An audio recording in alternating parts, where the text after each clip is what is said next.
Selamat mendengarkan podcast ini. Bapak, Ibu, dan saudara-saudara yang terkasih di dalam Tuhan, kebenaran saat ini berjudul Jangan Mengatur Tuhan.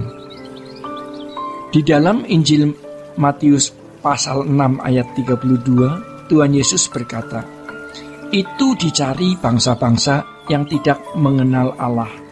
Apa maksud pernyataan Tuhan Yesus di situ sebenarnya? Tuhan sedang berbicara dalam konteks kekhawatiran. Jangan kamu khawatir apa yang akan kamu makan, kamu pakai, dan seterusnya. Semua itu dicari bangsa-bangsa yang tidak mengenal Allah. Ya.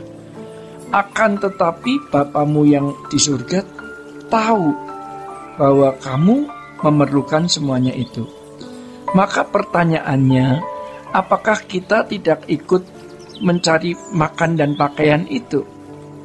Ya, kita juga mencari, tetapi maksudnya adalah hal makanan dan pakaian tidak menjadi tujuan hidup kita.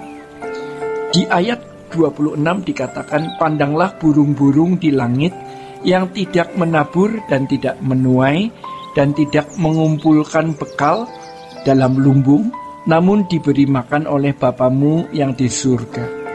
Bukankah kamu melebihi burung-burung itu?"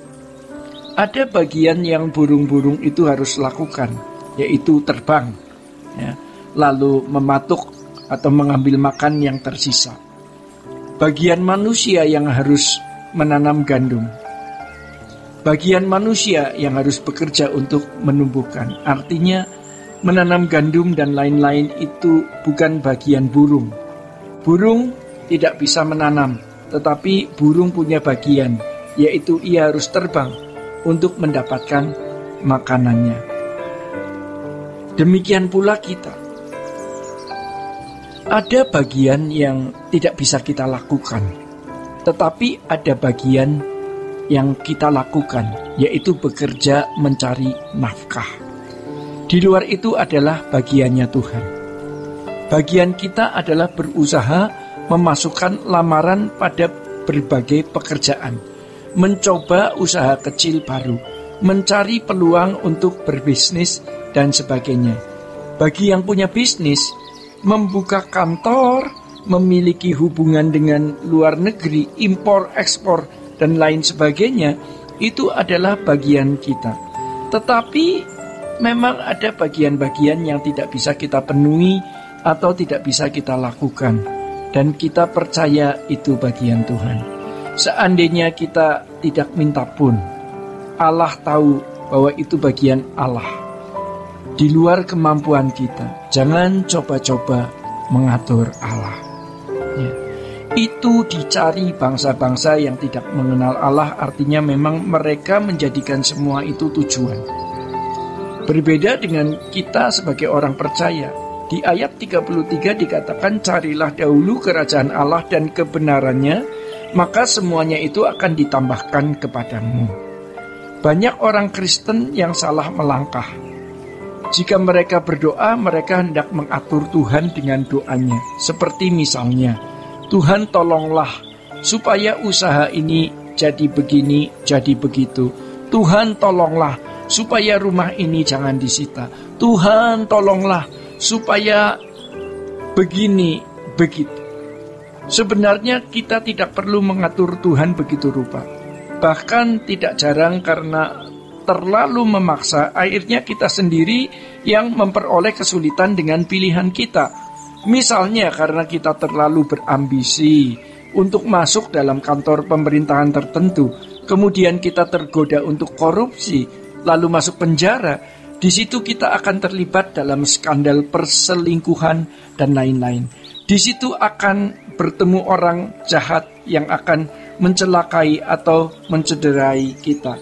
Tuhan tahu itu di luar kemampuan kita, maka tidak jarang Tuhan seolah mengabaikan doa kita, ya. Sebab Ia tahu bahwa itu membahayakan kita. Oleh karenanya tidak perlu mengatur dan memaksa Tuhan memenuhi keinginan kita. Penuhi bagian kita dan biarkan Allah memenuhi bagiannya. Saudara-saudara, yang menjadi tujuan kita adalah kerajaan surga. Maksudnya adalah bagaimana kita menjadi anggota keluarga kerajaan surga. Karena bagi umat perjanjian baru itu standarnya bukan masyarakat, ya, melainkan dimuliakan bersama-sama Tuhan Yesus yang memerintah sebagai raja dan kita menjadi hakim-hakim.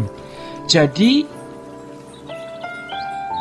yang kita persoalkan adalah bagaimana menjadi anggota keluarga kerajaan Allah. Ya.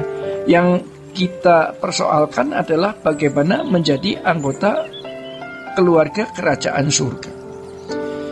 Itu yang kita gumuli, itu yang harusnya kita cari.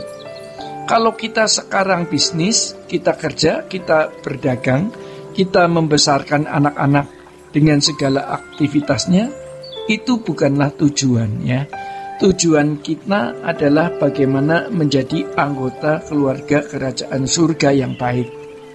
Bagaimana kita harus membenahi diri, ya, supaya pada waktu kita menghadap tahta pengadilan Allah, kita dijumpai berkenan. Itu tidak mudah, itu berat, itu paling sulit. Jangan dibalik. Jangan merasa mencari uang itu lebih sulit, mencari jodoh itu lebih sulit, membangun karier itu lebih sulit, membangun usaha atau meraih gelar itu lebih sulit. Yang paling sulit itu bagaimana berkenan di hadapan Tuhan. Maka yang lain tidak usah dimohon juga. Allah akan memenuhi bagiannya. Di luar kemampuan kita, Allah akan memenuhinya. Kita punya bagian. Allah juga memiliki bagian yang tidak bisa kita lakukan. Jadi, jangan mengatur Tuhan. Sekarang mari kita penuhi bagian kita. Bekerja dengan rajin dan giat, menjaga pola hidup, pola makan yang baik, itu bagian kita. Di luar itu, Tuhan yang bertanggung jawab. Jangan sampai kita malas dan sembarangan dengan pola hidup, pola makan. Sebab nanti kita akan menuai apa yang kita tabur. Lakukanlah sebaik-baiknya apa yang menjadi bagian kita. Allah akan melakukan sebaik-baiknya dan sempurna apa yang menjadi bagiannya. Terlepas dari hal tersebut, fokus kita harus langit baru, bumi baru. Bagaimana menjadi anak-anak Allah yang berkenan di hadapan Tuhan. Saudara-saudara, demikian kebenaran saat ini. Tuhan Yesus memberkati. Sola Gracia.